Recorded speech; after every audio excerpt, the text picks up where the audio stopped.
அனைவருக்கும் வணக்கம். இன்று உங்களிடத்திலே நான் பேசக்கூடிய வன உயிரினம் கஸ்தூரி மான்கள் என்று சொல்லக்கூடிய மஸ்கடீஸ். பொதுவாக மான்கள் என்றாலே அதனுடைய தோலுக்காகவும் உடல் இறைச்சிக்காகவும் அதிகமாக வேட்டையாடப்பட்டதை நம்மால் அறிந்து கொள்ள முடியும். ஆனால் இந்த வகையான மான்கள் அதன் உடம்பிலே சுரக்கக்கூடிய ஒரு வாசனை திரவியத்திற்காக, அந்த வாசனை திரவியத்தை சுரக்கக்கூடிய அந்த உடல் உறுப்புக்காக லட்சக்கணக்கான மான்கள் மனிதர்களால் வேட்டையாடப்பட்டது என்பது ஒரு கசப்பான உண்மை. அதை பற்றி ஒரு தெளிவாக இந்த காணொலியிலே உங்களுடன் பகிர்ந்து கொள்ள நான் ஆசைப்படுகின்றேன். பொதுவாக இந்த கஸ்தூரி மான்கள் என்று எடுத்துக்கொண்டாலே உலகம் முழுவதுமாக ஒரு 7 வகையான கஸ்தூரி மான்களை பார்க்க முடியும். மிகவும் குறிப்பாக Russia, China, Mongolia, India, Nepal இது போன்ற நாடுகளில் மட்டும்தான் இந்த வகையான மான்கள் இருக்கின்றது. இந்தியாவிலே 4 வகையான கஸ்தூரி மான்கள் உண்டு. இமாலயன் கஸ்தூரி மான் என்று சொல்வோம், காஷ்மீரி கஸ்தூரி மான், அதே போல கருமை நிறம் கொண்ட பிளாக் கஸ்தூரி மான் நாம் பார்க்க முடியும். தென் அல்பைன் கஸ்தூரி மான், இது போன்ற 4 வகையான கஸ்தூரி மான்களை இந்தியாவிலே நாம் பார்க்க முடியும். இந்த கஸ்தூரி மான்களுடைய ஒரு சிறப்பு என்னவென்றால், பொதுவாக இது 8000 அடிக்கு மேலே இருக்கக்கூடிய அந்த உயரமான மலை சிகரங்களில் தான் இந்த மான்களை நாம் பார்க்க முடியும். அதனால் இந்த மான்கள் அதிகமாக வட இந்தியாவிலே இருக்கின்றது. மிகவும் குறிப்பாக இமாச்சல பிரதேஷ், உத்தரகாண்ட், அருணாச்சல பிரதேஷ், சிக்கிம் இது போன்ற மாநிலங்களே இருக்கின்றது. தென் இந்தியாவிலே இந்த மான்களை நாம் பார்க்க முடியாது. இந்த மான்களை பற்றி நாம் பேசுகின்ற பொழுது இந்த மான்களானது ஒரு புலிக்கு ஒத்த சில பண்புகளை கொண்டிருப்பதை நம்மால் உணர முடியும். எவ்வாறு என்று பார்த்தால், புலியானது அதிகமாக தனிமையாக வாழக்கூடிய ஒரு உயிரினம். இதை நாம் இந்த சாலிட்டரி அனிமல் என்று சொல்வோம். அதே போல இந்த மான்களும் தனிமையாகத்தான் வாழக்கூடிய ஒரு பண்புகளை கொண்டிருக்கின்றது.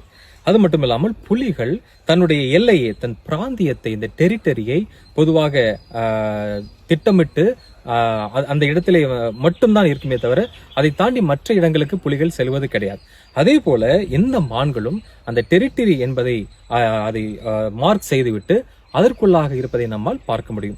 அந்த டெரிட்டரி மார்க்கிங் என்பது பொதுவாக இவை தன்னுடைய சிறுநீர் மூலமாகவோ இல்லது நார்மலாக கம்யூனல் டெஃபிகேஷன் என்று சொல்வார்கள், தன்னுடைய எச்சங்கள் மூலமாகவோ, அதுபோல தன்னுடைய வாளுக்கு பின்னால் இருக்கக்கூடிய அந்த சுரப்பியிலிருந்து வரக்கூடிய திரவியத்தின் மூலமாகவோ இல்ல அந்த மஸ்க் கிளாண்ட் என்று சொல்லக்கூடிய அந்த வயிற்று பகுதியில் இருக்கக்கூடிய அந்த சுரப்பியிலிருந்து வரக்கூடிய அந்த திரவத்தின் மூலமாகவோ அந்த பிராந்தியங்களை அது சரி செய்துவிட்டு அதை மார்க் செய்துவிட்டு அந்த இடத்தை விட்டு மற்ற இடங்களுக்கு செல்வதை தவிர்க்கின்றது.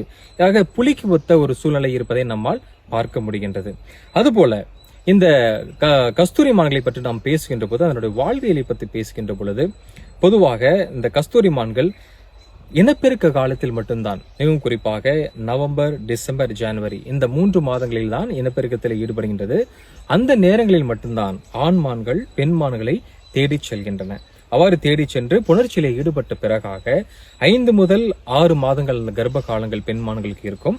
அதை தாண்டி 1 முதல் 2 குட்டிகளை இந்த பெண் மான்கள் ஈன்கின்றன.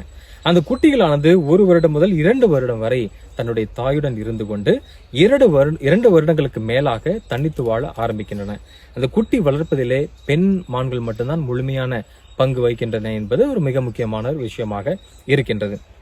இந்த கஸ்தூரி மான்களுடைய உடல் அமைப்பை பார்க்கின்ற போது சில சுவாரஸ்யமான விஷயங்கள் இருக்கின்றது. மிகவும் குறிப்பாக அந்த கஸ்தூரி மான்களுடைய கோரைப்பற்கள், அந்த கோரைப்பற்கள் 2 அதிகமாக நீண்டு அது சிறிய தந்தங்கள் போல் இருக்கின்றது. யானைக்கு எவ்வாறு தந்தங்கள் இருக்கின்றதோ அதே போல சிறிய தந்தங்கள் இருக்கும். அந்த தந்தத்தினுடைய நீளமானது 7 சென்டிமீட்டர் முதல் 10 சென்டிமீட்டர் இருப்பதை நம்மால் பார்க்க முடிகிறது.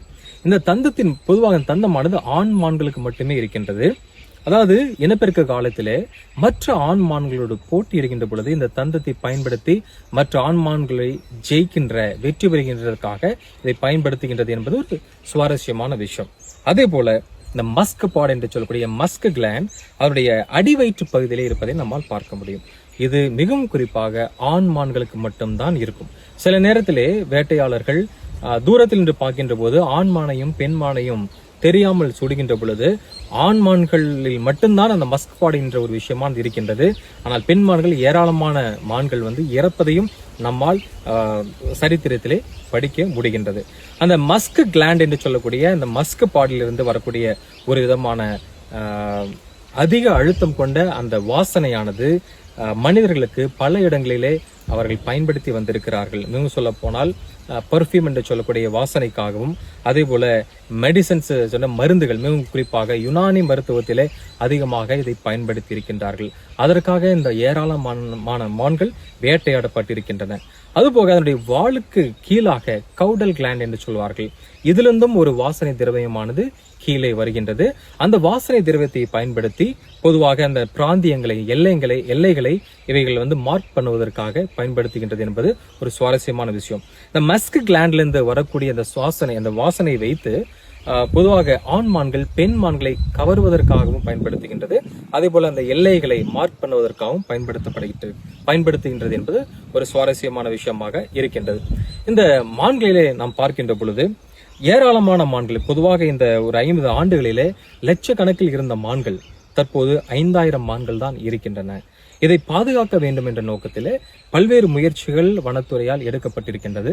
மிகவும் குறிப்பாக உத்தரகாண்ட் மாநிலத்திலே நாம் பார்ப்போமேயானால் இதற்காக Kedarnath Musk deer wild life sanctuary என்று ஒன்றுள்ளது, அஸ்கட் வைல்ட் லைஃப் சாங்சுரி என்று ஒன்றுள்ளது. இதற்காக தனி சரணாலயங்களை ஆரம்பித்து அதை பாதுகாக்க வேண்டும் என்ற உன்னத நோக்கத்தோடு வனத்துறையானது அதே போல அரசானது செயல்பட்டு வருகின்றது என்பது ஒரு சுவாரஸ்யமான ஒரு விஷயம். மேலுமாக இதை வைத்து நம்ம தெரிந்து கொள்ள வேண்டிய விஷயம் என்னவென்றால், ஒரு உயிரானது அதை நம்முடைய ஆடம்பர வாழ்க்கைக்காக, வாசனை திரவியங்கள் நமக்கு வேணும் என்பதற்காக, ஆடம்பரத்திற்காக அந்த மான்களை நாம் கொன்று குவித்து அதிலிருந்து அந்த உறுப்புகளை, அதனுடைய சுரப்பிகளை எடுத்து நாம் பயன்படுத்துகிறது என்பது ஒரு மனித தன்மையானது மிருகத்தன்மைக்கு எட்டிய ஒரு சூழலை நம்மால் பார்க்க முடியும். ஆக இந்த உலகமானது அனைத்து வன உயிரினங்களுமே வாழ்வதற்கு ஒரு ஏற்ற உலகம்.